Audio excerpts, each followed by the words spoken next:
Santai, pas mau masuk gerbang sekolah, ada temannya, si Joni. Joni langsung panggil, Bud, Bud. Dia balik, dia bilang, apaan sih lu Jon? Gua smackdown lu. Panggil dia marah-marah, si Budi marah. Tiba-tiba si Joni teriak begini, Bebek. Kaget si Budi. Jon, kenapa lu panggil gua bebek? Makanya lu, sini lu, gua bilangin. Pada waktu datang Joni bilang begini, lu gua panggil baik-baik, lu gak mau datang. Lu tahu gak, waktu lu tembak bebek bapak lu, gua lihat. Ini tetangga. Gua lihat, gua tahu di mana kuburan bebek bapak lu. Lu mau gua bongkar ke bapak lu? Jangan dong, Jon, lu tahu sendiri bapak gua galak. Mati gua. Ya udah, kalau lu mau aman, setorannya mana? Kalau nggak setoran, gua laporin. Akhirnya Budi benar-benar menjadi ATM-nya Joni. Orang dia pegang semua. Aku berkata kepadamu, kasihilah musuhmu, berbuatlah baik bagi yang membencimu, mintalah berkat bagi yang mengutuk, berdoa bagi yang mencacimu. Kalau pipi kirimu ditampar, berikan juga pipi kanan. Aku yang memilih kalian. Puji Tuhan, Tuhan baik, shalom. Saya mengucap syukur dapat kesempatan dari Tuhan Yesus untuk melayani dalam 3 kali ibadah di BMC Philadelphia USA ini. Ini anugerah Tuhan yang luar biasa. Jemaat di sini yang saya kenal, Pak Petra dan Ibu, Pak Okto, dan mungkin beberapa jemaat yang lain, kami bersyukur bisa menjadi saudara dalam Tuhan untuk bisa saling menguatkan satu dengan yang lain. Dan terima kasih banyak buat Pastor Lukas dan Pastor Shirley yang telah Tuhan pakai juga untuk memberi kami waktu untuk bisa menyampaikan firman Tuhan pada saat ini. Baik, saya Pendeta Mel Atok, saudara-saudara dari NTT Kota Kupang, menggembalakan satu gereja seperti yang disebutkan Ibu tadi, yaitu Amazing Grace Church. Di Kupang itu, gereja itu disebut dengan saya memberi nama Bengkel Orang Berdosa. Karena bagi saya gereja bukan tempat kumpulnya para malaikat, tapi gereja itu tempat berkumpulnya orang-orang yang sudah diselamatkan, tapi terus menerus diproses tambah hari, tambah dewasa, tambah serupa dengan Kristus. Melalui firman-Nya, melalui roh, melalui keadaan sekitar, kita semua dibentuk menjadi semakin dewasa dalam Tuhan. Saya baru 9 kali datang di Amerika, 4 kali di Philadelphia. Pertama kali di Philadelphia itu tahun 2018 dalam kegiatan IPLS. Dan juga ada di gereja ini kegiatannya dan beberapa gereja lain di sekitar kota ini. Dan di situ saya tahu Pak Lukas dan banyak kenal pendeta-pendeta lain di Amerika. Dan kemudian saudara-saudara, saya terus bergumul kalau Tuhan berkenan. Anak-anak kalau masa-masa liburan mereka juga bisa ikut. Dan puji Tuhan kami datang bersama istri dan 2 anak. Saya punya 4 anak saudara-saudara. Dan itu adalah hasil doa. Waktu pacaran sama istri, saya ajak istri kita bergumul untuk minta 4 orang putra. Saya sukanya anak cowok, ibu juga suka anak cowok. Jadi kita bersepakat berdoa minta 4 putra. Setelah kurang lebih 1,5 tahun pernikahan, Tuhan karuniakan kami anak pertama dan seterusnya sampai hari ini sudah ada 4, semuanya cowok. Haleluya. Tapi saya selalu sampaikan di mana-mana itu bukan karena hebatnya kami berdoa, tapi hebatnya sang penjawab doa. Amin. Sebenarnya tidak ada pendoa hebat kok. Yang hebat itu Tuhan Yesus, sang sumber segala berkat. Dan puji Tuhan, sebelum menikah pun saya sudah share ke istri saya itu kan sukanya yang unik ya, lain daripada yang lain. Jadi saya mau memberikan nama kepada anak-anak saya itu beda, lain daripada yang lain. Kalau bisa tidak ada di Indonesia, tidak ada di mana-mana, kalau bisa tidak ada di seluruh dunia lah. Dan akhirnya kami sepakat sesuai dengan kerinduan saya di masa pertobatan saya kurang lebih tahun 1999. Saya sudah berpikir kalau nanti ada anak, nama anak-anak saya itu harus seturut urutan abjad. Jadi 4 anak itu maksudnya adalah sapu bersih semua huruf. Begitu. Jadi anak pertama itu dari A sampai F, dia ada ikut youth di bawah. Anak kedua dari G sampai L juga lagi ikut. Yang dua di Indonesia tidak ikut karena masih kecil. Nanti repot. Belum memahami juga keindahan Niagara. Ya. Jadi yang pertama dari A sampai F, yang kedua dari G sampai L, yang ketiga dari M sampai S, yang keempat T sampai Z. Jadi sapu rata semua. Tentu Bapak Ibu tanya, itu bagaimana bacanya? Jenis ini hanya bisa dengan doa dan puasa ya. Jadi A sampai F itu bacanya ABSDEF. ABC itu kan bacanya ABS. Tambah DEF digabung ABSDEF. Oke. Nah itu memang agak ribet tapi ya sudahlah. Mau gimana lagi, akte kelahirannya udah jadi semua. Ya. Anak pertama ABSDEF, anak kedua GHIJKL bacanya GIJKL. Anak ketiga MNOPQRS bacanya Menopkis. Yang keempat T sampai Z bacanya Tuvexis. Memang kalau ngomong ini di Indonesia heboh, saudara-saudara ya. Nah, apa itu kata orang Indonesia? Tapi waktu saya ke Australia sampai di imigrasi Amerika dia bilang, wow, amazing. Kalau Indonesia dengannya, wah apaan tuh? Indonesia responnya agak lain ya. Tapi ke dalam tangannya kuserahkan semuanya. Ya kan, jadi ABSDEF, GIJKL, Menopkis, Tuvexis. Itu cara bacanya. Jangan baca ABCDF, jangan begitu. ABSDEF, GIJKL, Menopkis, Tuvexis. Dan saya itu adopsi gaya orang Yahudi dalam memberikan nama kepada anak. Itu selalu ada arti dan artinya pasti berhubungan dengan Allah. Daniel, Allah hakimku. Yehezkiel, Allah kekuatanku. Ismael dari kata Ibrani Shema dan El, Allah mendengarkanku. Yohanes, kasih karunia dari Allah. Jadi orang Yahudi itu kalau kasih nama anak nggak sembarangan, pasti ada arti dan kaitan dengan Elohim atau Yahweh. Maka anak saya ada arti. ABSDEF, anak berkat, cinta, damai, empati, firman. Wow. GIJKL, generasi Haus Injil, jalan kehidupannya lurus. Menopkis, manusia nyatakan otoritas, power, quality, raja surgawi. Tuvexis belum ada arti karena kami masih pusing sampai hari ini. Bagaimana cara memberikan oh memang belum ada arti, mau bagaimana? Ya kan? Tapi nanti akan ada lah, rencananya tahun ini masih didoakan ya. Tapi artinya pusing juga itu huruf-huruf. Pokoknya artinya harus berhubungan dengan Tuhan Allah. Dan itulah sedikit perkenalan singkat saudara-saudara. Saya juga melayani di media sosial, pemberitaan Injil di YouTube, Facebook, TikTok, dan atas kemurahan Allah. Hari ini per hari ini pengikut di YouTube kurang lebih 563.000. Lalu di Facebook 277.000. Dan di TikTok ada 224.000, saudara-saudara. Itu karena anugerah Tuhan. Tak pernah pikirkan itu, hanya memberitakan Injil dan Allah memberkati. Dan juga tentu ada pendeta-pendeta lain. Dan saya lihat salah satu YouTube yang berkembang di Amerika itu gereja ini loh.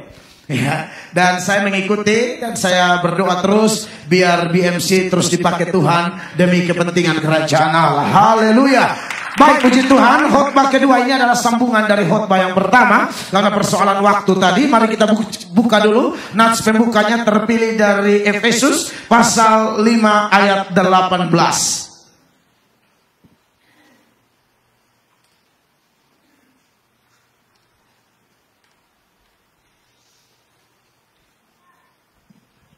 Efesus 5:18, 1, 2, dan 3 sama-sama. Dan janganlah kamu mabuk oleh anggur, karena anggur menimbulkan hawa nafsu, tetapi hendaklah kamu penuh dengan roh. Bapak Ibu jemaat yang dikasihi oleh Tuhan Yesus, di bulan Juni ini, gereja Tuhan di tempat ini menyoroti satu pokok pikiran penting, yaitu terus miliki kepekaan, stay sensitive. Dan ini adalah topik yang sangat penting demi kepentingan gereja, demi kepentingan perjalanan iman dari setiap orang percaya. Nah, saudara diberkati oleh Tuhan Yesus Kristus, tema ini atau pokok pikiran ini, atau lebih tepatnya subtema ya Bu ya. Subtema ini saya akan seberangkan dalam dasar Efesus 5 ayat 18, di mana saya mempercayai bahwa sensitivitas, kepekaan kita dalam konteks vertikal dengan Allah maupun horizontal dengan sesama itu hanya mungkin kalau kita dipenuhi oleh Roh Kudus. Dipenuhi artinya dikuasai, dipimpin, dituntun terus menerus. Di ibadah 1, saya sudah beri keterangan bahwa teks ini khususnya di dalam kalimat tetapi hendaklah kamu penuh dengan roh, itu dalam bentuk present imperatif. Kata perintah bentuk sekarang. Kalau aorist imperatif, itu kata perintah bentuk lampau, artinya permintaan itu diminta untuk satu kali saja melakukan. Tetapi kalau present, itu artinya terus menerus. Dibaptis roh terjadi satu kali, Bapak Ibu terkasih. Tapi kepenuhan roh itu harus terjadi terus menerus. Tanpa kepenuhan roh, siapapun kita ini makhluk lemah, makhluk rapuh. Bahkan Nabi sekelas Elia pun berdoa minta mati. Yunus berdoa minta mati. Petrus menyangkal, Thomas tinggalkan Yesus. Dan masih banyak contoh lain dari pahlawan-pahlawan iman, baik perjanjian lama maupun perjanjian baru. Ternyata mereka sama dengan kita, rapuh. Alkitab berkata, hidup Anda dan saya seperti uap, sebentar kelihatan lalu lenyap. Pemazmur berkata, kita seperti rumput yang pagi segar, siang kena matahari, mulai lisut, layu, bahkan gugur. Saudara-saudara, dulu ada penyakit namanya flu babi. Yang flu babi yang mati orang. Oh iya, kita ini rapuh. Flu burung, yang mati orang. Itu penyakit hewan semua. Hewannya nggak kenapa-napa, kitanya yang mati. Saya ulang-ulang memakamkan orang, saudara-saudara. Dan di antara beberapa orang yang saya makamkan itu sangat menjaga kesehatan. Makan rebus-rebus, intermittent, ya kan? IF, hebat, luar biasa. Tapi kalau memang yang namanya manusia, saudara, tidak ada yang kuat. Kekuatan kita hanya Allah Tritunggal. Yang dimana Yesus sendiri sebelum naik ke surga, dia berkata kepada rasul-rasul, tunggu di Yerusalem sampai kamu menerima kuasa Roh Kudus, baru kamu mampu menjadi saksi mulai dari Yerusalem sampai ke ujung-ujung bumi.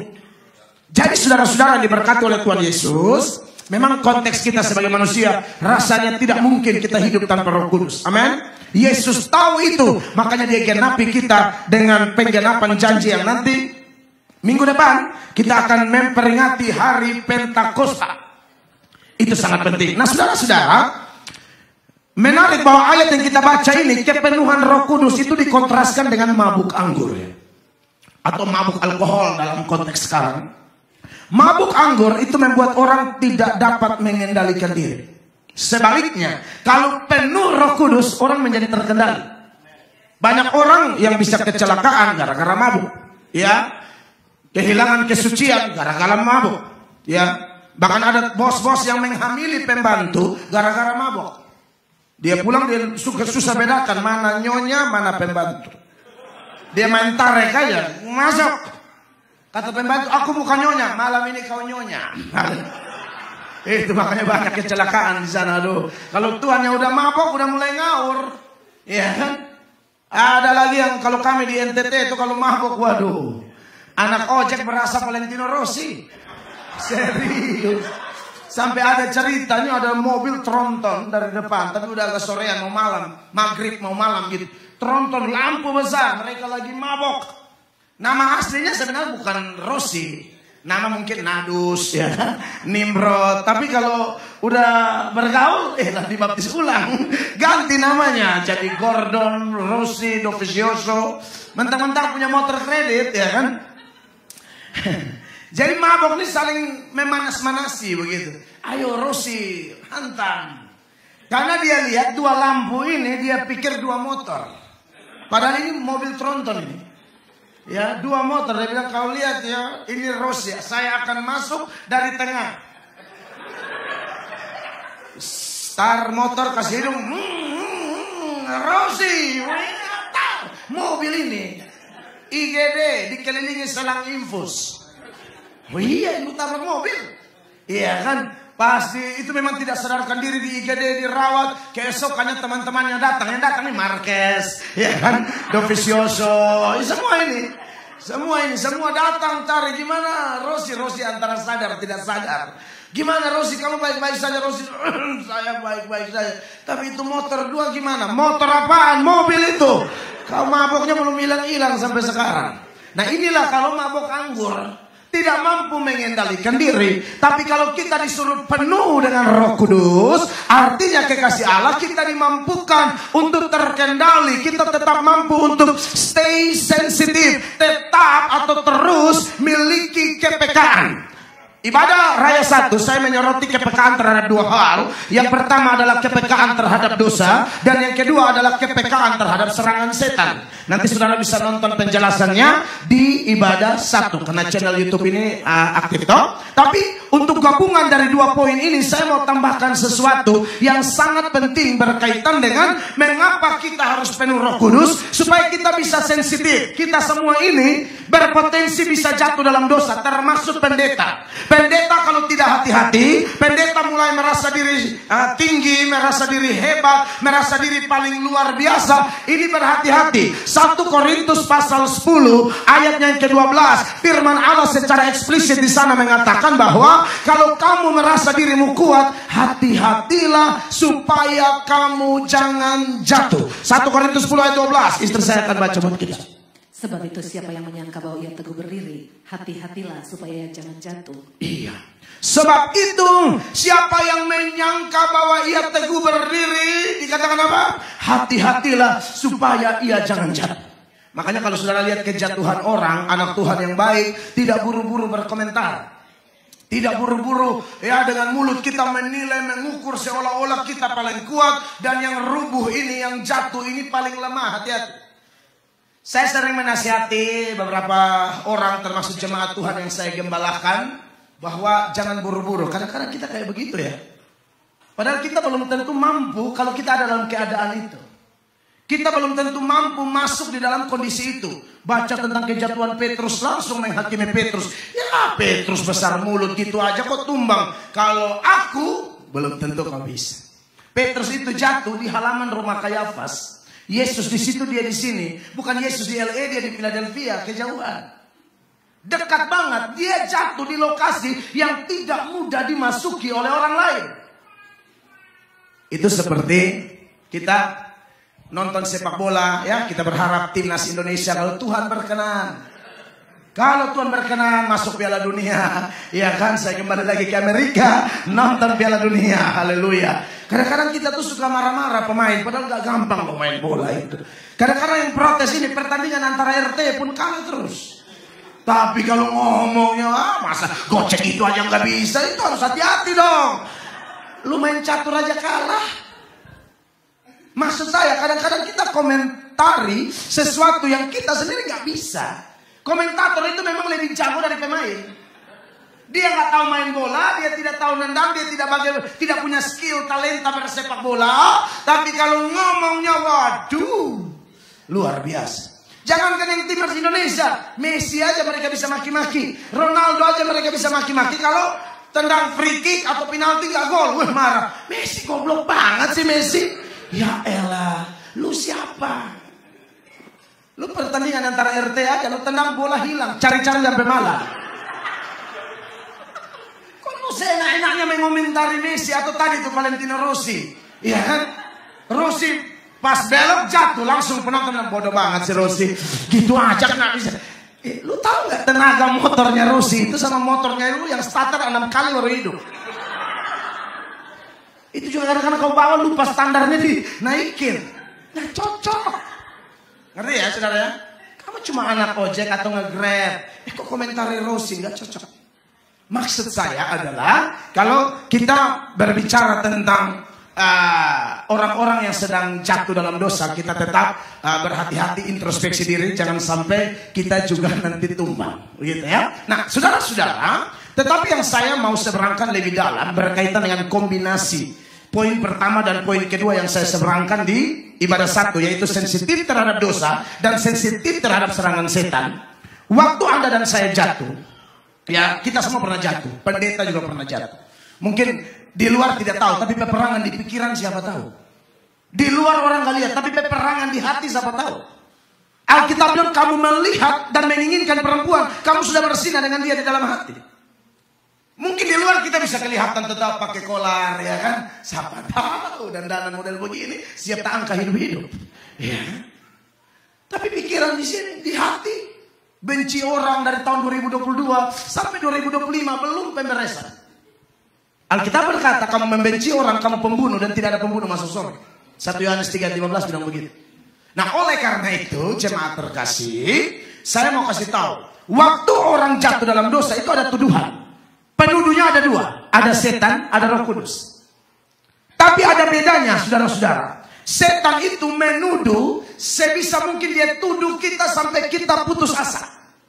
Yudas waktu menjual Yesus itu, Yudas sudah sempat datang mengaku dosa di imam-imam, walaupun pertobatannya hanya horizontal ya, harusnya vertikal dengan Allah. Tetapi bagaimanapun dia sudah menyesalinya.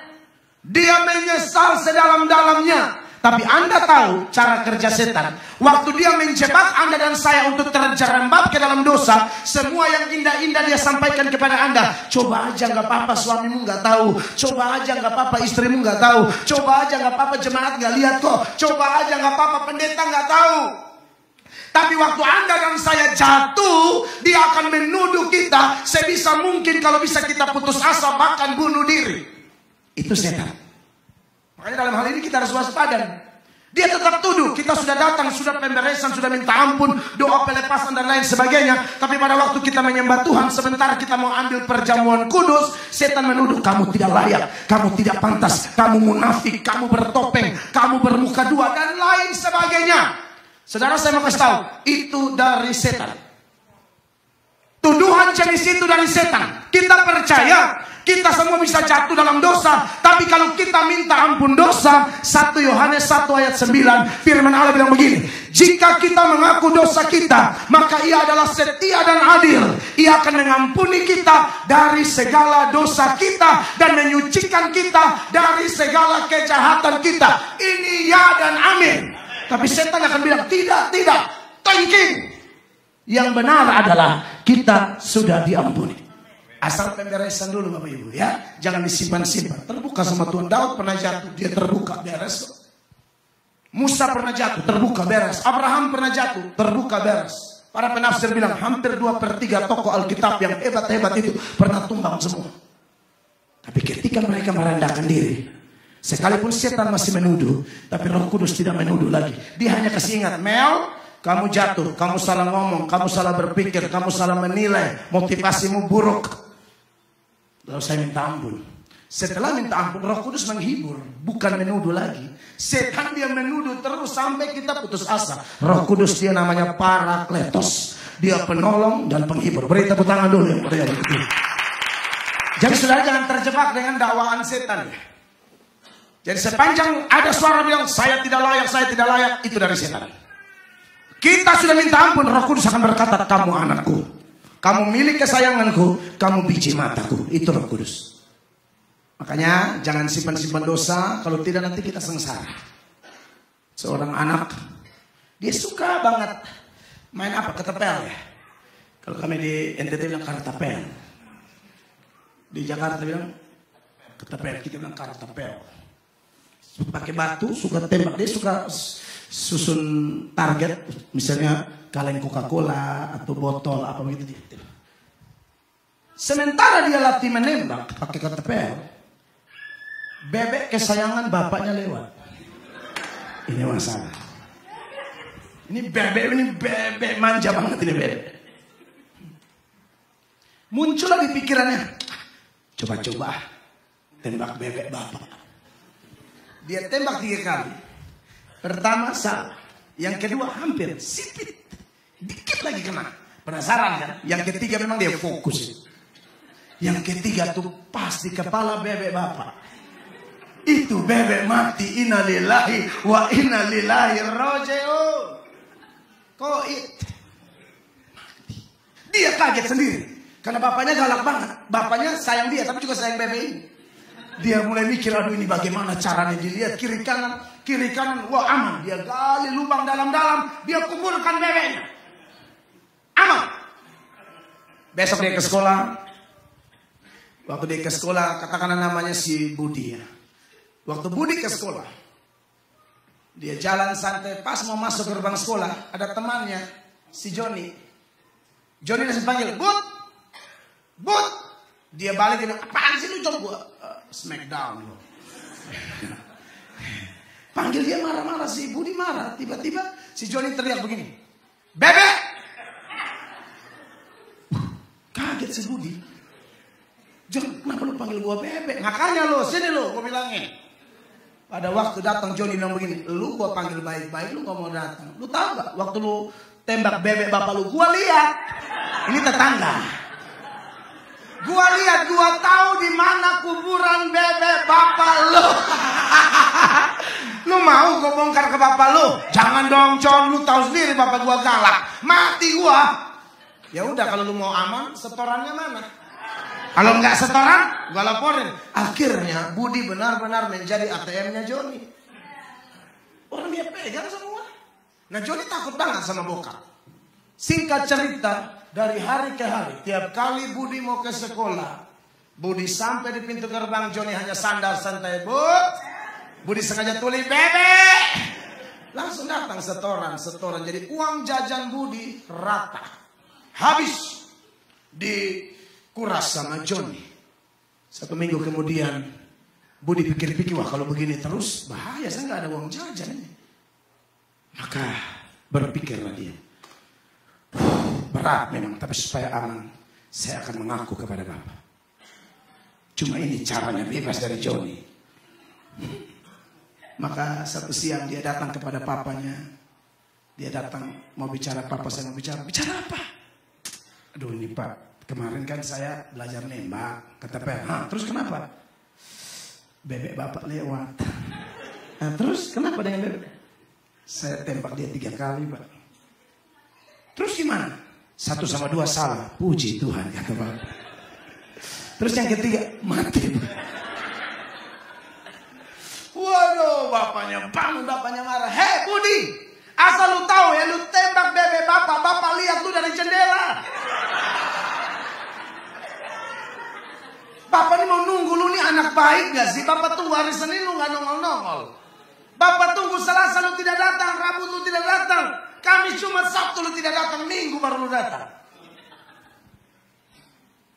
Supaya lu tahu ya, lu lebih berharga dari bebek." Singkat cerita, papanya nasihat, lain kali kalau ada masalah lapor Papa, terbuka sama Papa. Udah lihat papanya mau tes kamu. Dan singkat cerita, pulihlah. Amin. Besok dia ke sekolah. Joni belum tahu nih pemberesan ya. Pas dia masuk, Joni teriak, "Bud, mau 10 kali pun gak peduli, bebek Papa," apapun kau teriak. Budi udah beres. Dengar Bapak Ibu, kita semua orang pernah salah, pernah kotor. Saya tidak tahu di mana letak kejatuhan Bapak, Ibu, pemuda-pemudi, kawan pelayanan. Tapi di hadapan Tuhan tidak ada yang tersembunyi. Allah kita, Dia sangat mengasihi orang berdosa, tapi Dia benci dosa. Ya, Yesaya 59 ayat 1 dan 2. Ayat 1 secara eksplisit firman Allah berbunyi demikian. Sesungguhnya tangan Tuhan tidak kurang panjang untuk menyelamatkan, dan pendengarannya tidak kurang tajam untuk mendengar. Benar. Tetapi yang merupakan pemisah antara kamu dan Allahmu ialah segala kejahatanmu, dan yang membuat Dia menyembunyikan diri terhadap kamu sehingga Ia tidak mendengar ialah segala dosamu. Jadi Tuhan mau supaya kita bahagia, setan mau kita hancur.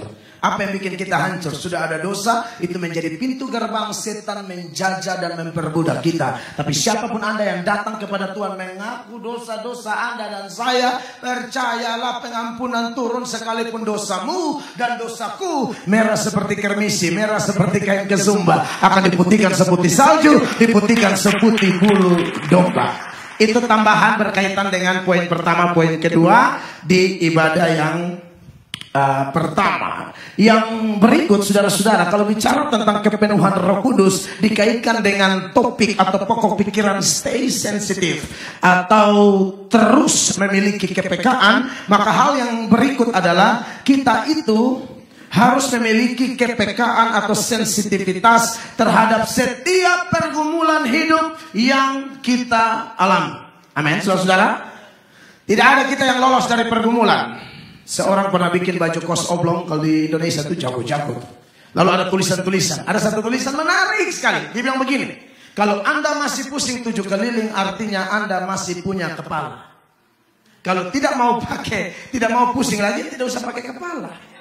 selama kita masih injak kaki di planet ini, selama jantung kita masih berdetak, selama darah kita masih mengalir, tidak ada yang kebal dengan masalah. Tetapi dengan kepenuhan Roh Kudus, kita punya sensitivitas yang kudus, sehingga cara respon kita saat masalah kiri kanan muka belakang itu datang tidak salah. Kita pakai rumus firman Allah, dikatakan serahkanlah dan percayalah Tuhan akan bertindak. Itu rumus firman. Serahkan, percaya, Tuhan bertindak. Jangan dibalik. Bertindak dulu baru saya serahkan. Oh no. Itu Thomas. Serahkan segala kekhawatiranmu kepada Dia, sebab Dia yang memelihara kamu, kata Petrus. Maka dari itu Bapak Ibu terkasih, setiap anak-anak Tuhan yang punya masalah, kita tidak akan khawatir berlebihan, panik berlebihan, kita tidak akan salah bicara, kita tidak akan salah bertindak yang menambah ruwetnya satu masalah. Tidak. Dalam tenang, kata Alkitab, besar kekuatanmu. Apa yang membuat Stefanus bisa tenang ketika menghadapi makian, ancaman, orang sudah pada pegang batu semua, Stefanus tetap berkhotbah. Bahkan setelah dirajam dengan batu, detik-detik darah penghabisan, detik-detik napas mau putus, Stefanus masih berdoa, ya Tuhan Yesus, terimalah rohku, janganlah tanggungkan dosa ini kepada mereka. Wow.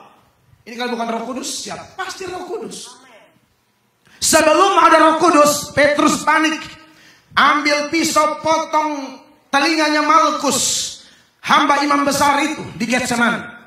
Tapi setelah ada Roh Kudus, beda. Dia disiksa pun dia tetap gembira. Dalam Kisah Para Rasul pasal 5 ayat 40, dalam ayat itu diterangkan rasul-rasul, dalam hal ini ada Petrus dan Yohanes, mereka disiksa tapi gembira. Kenapa? Inilah orang-orang yang dipenuhi Roh. Perhatikan.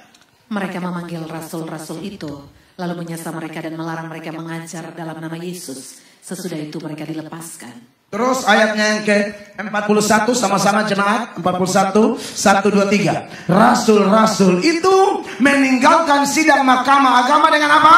Gembira. Kenapa? Karena mereka telah dianggap layak menderita penghinaan oleh karena nama Yesus. Ayat 42.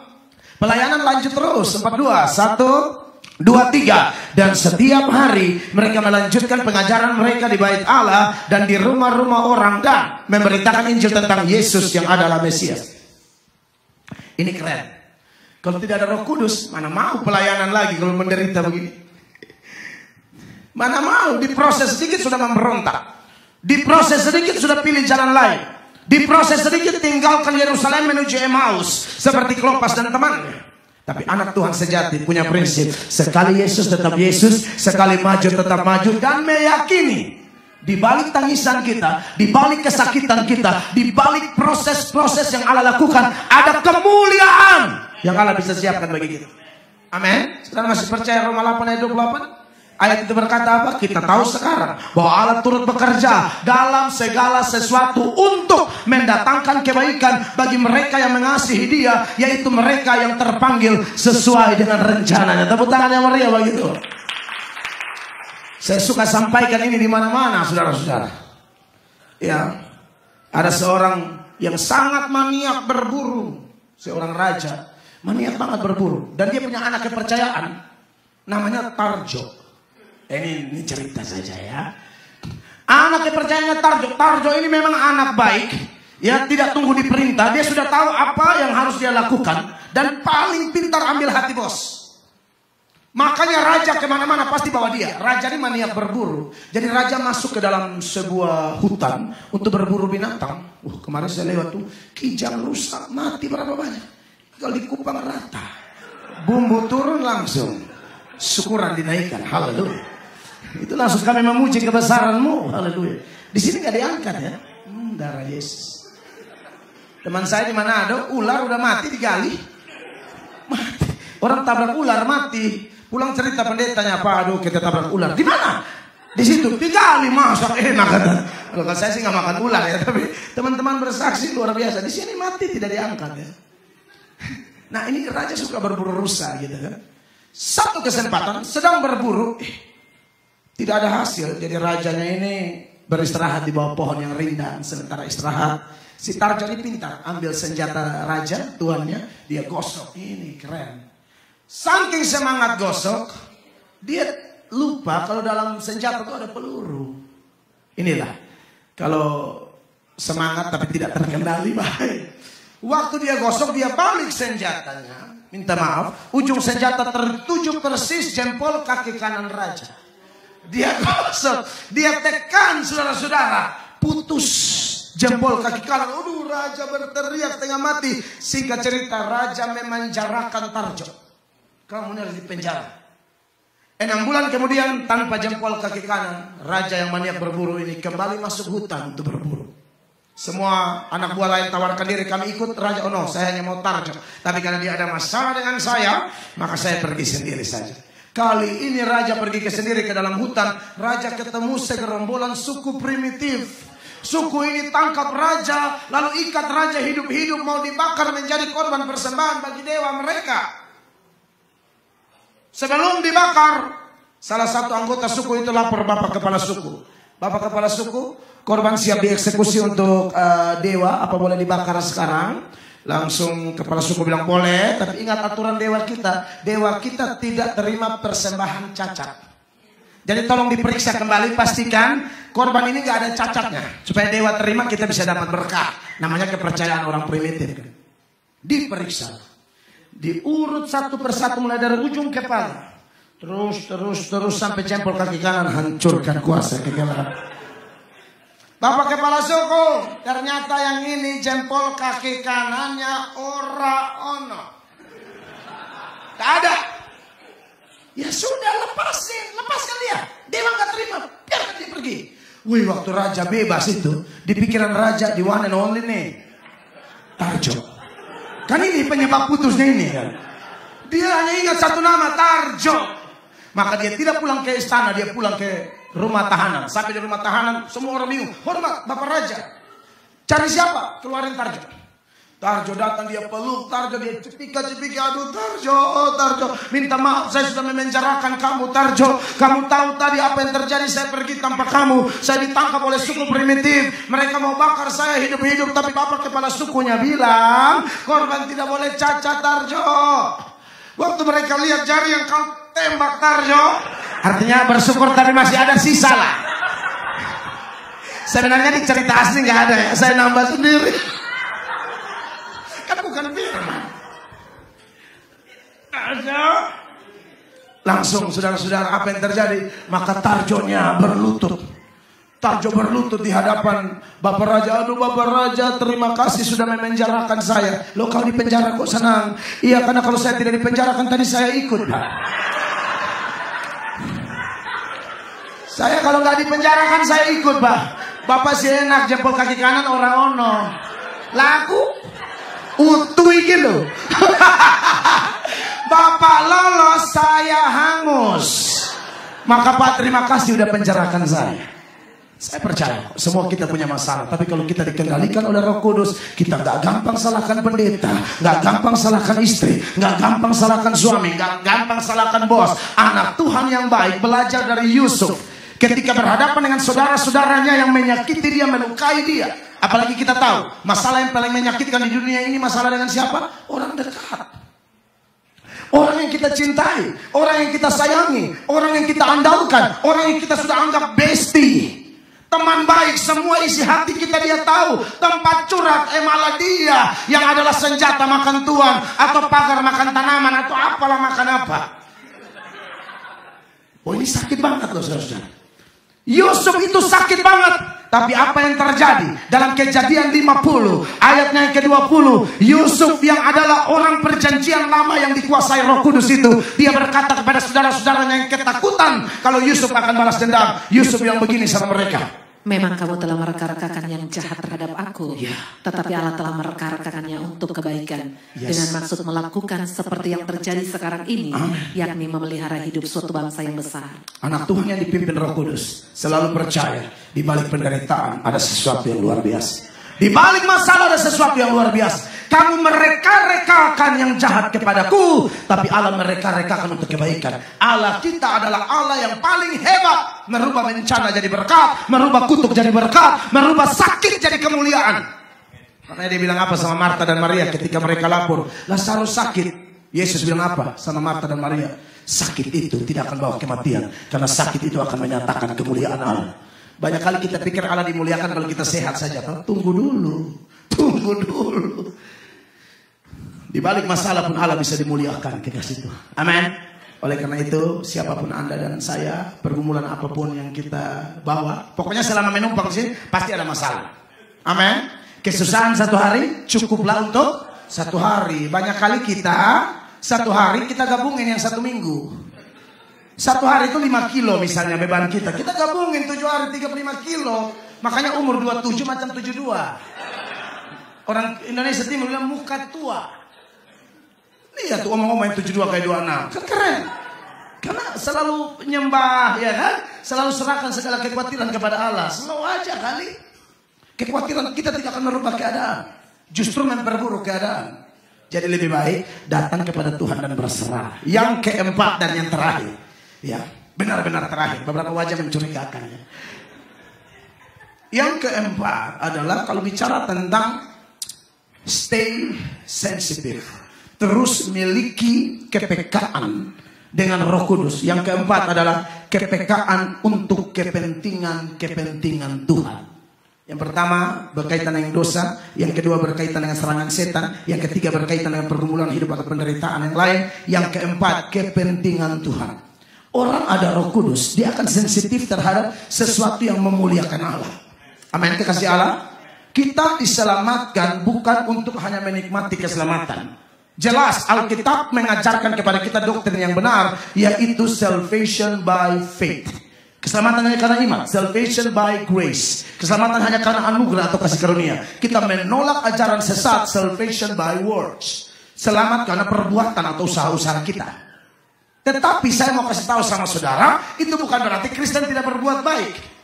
Iman tanpa perbuatan adalah mati. Sama dengan tidak ada iman. Nah makanya itu kenapa Tuhan Yesus menyelamatkan kita. Supaya kita mengerjakan pekerjaan yang baik. Dalam Filipi 2 itu mulai ayat 8 sampai ayat 10, ayat 8 dan 9 mengajarkan kita tidak menyombongkan pencapaian-pencapaian lahiriah kita, apalagi pelayanan. Oh jangan. Kita hanya hamba-hamba yang sebenarnya tidak ada guna, tapi karena Tuhan berbelas kasihan, Dia berkata, bukan kamu yang memilih aku yang memilih kamu supaya kamu pergi dan menghasilkan buah dan buahmu tetap. Kalau sudah berbuah tetap berkata, all glory for Jesus. Jangan coba-coba puji diri. Perhatikan ini ayat. Dan dalam keadaan sebagai manusia, Ia telah merendahkan dirinya dan taat sampai mati. Right. Bahkan sampai mati di kayu salib. Ayat yang ke-9, 2, 3 jemaat sama-sama. Itulah sebabnya apa? Allah sangat meninggikan Dia dan mengaruniakannya kepadanya nama di atas segala nama. Ini juga akan dialami oleh orang percaya. Efesus 2 ayat 8 dan 9 sampai 10. Efesus 2 ayat 8 dan 9 sangat tegas pesan ini. Sebab karena kasih karunia kamu diselamatkan oleh iman. Itu bukan hasil usahamu tetapi pemberian Allah. Itu bukan hasil pekerjaanmu. Jangan ada orang yang memegahkan diri. Nah ayat 10-nya ini penting. Sama-sama jemaat 1, 2, 3. Karena kita ini buatan Allah, diciptakan dalam Kristus Yesus untuk melakukan pekerjaan baik yang dipersiapkan Allah sebelumnya. Ia mau supaya kita hidup di dalamnya. Ia mau supaya kita hidup dalamnya. Pekerjaan baik. Pendeta Rick Warren mengatakan pekerjaan baik yang dimaksud adalah pelayanan. Diberkatilah semua jemaat yang mendukung pelayanan di gereja ini. Entah kelihatan tidak kelihatan. Tapi yang saya percaya biasanya satu gereja berhasil justru dari orang-orang yang tidak kelihatan. Saudara tidak pernah tahu siapa yang pegang kendali internet toh? Di balik mereka tuh ada orang yang mungkin 24 jam dia jaga semua. Itu orang paling berjasa sebenarnya. Dibanding mereka yang tampil di depan. Di belakang saya ada pendoa-pendoa. Ada istri saya yang mungkin jarang tampil. Tapi bayangkan aja kalau dia nggak ada di hidup saya. Bapak-bapak, ibu-ibu itu namanya penolong. Di mana-mana logikanya penolong itu lebih kuat dari yang ditolong. Makanya di Alkitab itu lebih banyak janda daripada duda. Maksudnya adalah, nah ada juga duda, Boas duda juga. Tapi maksud saya dikit. Laki-laki itu kayaknya lebih cepat dapat cabu ya. Kalau bahasa Manado kita cabungan. Ya kan? Laki-laki itu banyak yang meninggal duluan. Jadi kalau Anda punya istri, hormat dia, hargai dia, cintai dia. Dan ibu kalau sudah dicintai tolong jaga mulut. Karena ibu-ibu kalau sudah dicintai itu mulutnya Radio Republik Indonesia ya. Iya kan? Kalau suami sudah habis-habisan all out, sudah manja-manjain, kasih bunga bang lagi. Ya kan? Harusnya bagian masing-masing dikerjakan demi kepentingan kerajaan Allah. Ingat pasangan suami istri nama Priscilla Aquila, itu pendukung pelayanan Paulus, luar biasa sekali. Ya, maka saya dan saudara anak-anak Tuhan pasti sensitif sekali untuk kepentingan Tuhan apa nih. Kadang-kadang belum diminta udah datang. Saya bersyukur tim pelayanan, kami juga ibadah raya 3 kali, Pak Petra. Kami ibadah raya 3 kali, ya di bengkel orang berdosa. Itu bapak-bapak itu luar biasa. Bapak-bapak yang melayani bersama saya, backgroundnya tuh hancur semua. Namanya juga bengkel. Orang berdosa. Jadi kalau di gereja saya Kota Kupang itu kan kecil. Satu baku tahu satu. Jadi baru datang udah kaget. Lu sudah di sini. Memang ini padung semua kepala angin mulai dari pendetanya. Saya sebelum bertobat masuk sel 8 kali. Ini pencuri kelas kakap di Kupang sana. Tusuk orang di buka gereja 10 tusukan heboh. Dikejar-kejar polisi. Jadi Melatong ini bukan anak gembala sidang yang turun dari awan-awan. No. Ini penjahat yang mengalami anugerah. Makanya saya tulis bengkel orang berdosa, nama gerejanya Amazing Grace. Saya khotbah di polisi di mana mereka kaget. Kamu sudah lain sekarang. Iyalah, Yesus mengubahkan hidup saya. Saya khotbah di sekolah saya, guru-guru menangis. Kita ke sekolah gak bawa buku, bawa golok. Pak Okto nih juga bekas-bekas sedikit dari sana. Iya, ke sekolah bacok-bacokan di sekolah. Jadi kalau saudara ke NTT tanya sejarah pendeta Melatok, silakan mereka riwayat seperti apa. Tapi berujung mereka bilang, Tuhan itu hebat merubah seorang penjahat jadi pendeta. Kalau orang baik-baik, padung banget. Istri saya suka sama saya, banyak yang protes. Hati-hati, walaupun sudah pendeta bisa kumat lagi loh. Bayangkan saja. Mereka nasihatin istri saya jangan nikah sama dia. Takutnya malam dia emosi cekik. Gitu kata. Saudara, tidak, hidupku bukannya aku lagi, melainkan Kristus yang hidup dalam aku. Makanya kami bersyukur saudara, di tim pelayanan kami ada tuh yang datang siap membersihkan gereja. Itu volunteer semua. Yang parkiran bapak-bapak yang saya bilang backgroundnya nakal-nakal itu bisa ibadah 2 kali. Ibadah 1 kali full urus parkiran. Ya, karena kayak ibadah kayak begini, silih berganti, cepat, harus cepat, parkiran bagus. Itu tenaga sukarela, tapi ada yang pengusaha, ada yang polisi, segala macam hatinya luar biasa. Pengusaha tapi hati pendeta. Luar biasa. Ibu-ibunya, kan kita juga makan-makan habis pelayanan. 3 kali makan. Saya tiru-tiru Amerika sama, harus begitulah. Kan Yesus saya kasih sebelum khotbah kasih makan 5.000 orang. Yesus itu pelayanannya begitu. Jasmani rohani. Dan puji Tuhan saya rasa pelayanan kami bukan gereja paling besar. Tapi saya rasa kasih persaudaraan itu kuat. Karena dipenuhi oleh orang-orang yang dituntun oleh Roh Kudus. Punya kepekaan luar biasa sehingga melakukan yang terbaik. Apakah gereja kami sempurna? Tidak. Tapi justru itu kami butuh Roh Kudus. Supaya yang tidak sempurna ini bersatu. Lama-kelamaan menjadi serupa dengan Kristus. Saya berharap BMC Philadelphia ke depan lebih dahsyat lagi, lebih luar biasa lagi. Stay sensitive. Tuhan Yesus memberkati. Beri tepuk tangan bagi Yesus. Mari kita berdiri bersama-sama. Haleluya. Aku berkata kepadamu, kasihilah musuhmu, berbuatlah baik bagi yang membencimu, mintalah berkat bagi yang mengutuk, berdoa bagi yang mencacimu. Kalau pipi kirimu ditampar,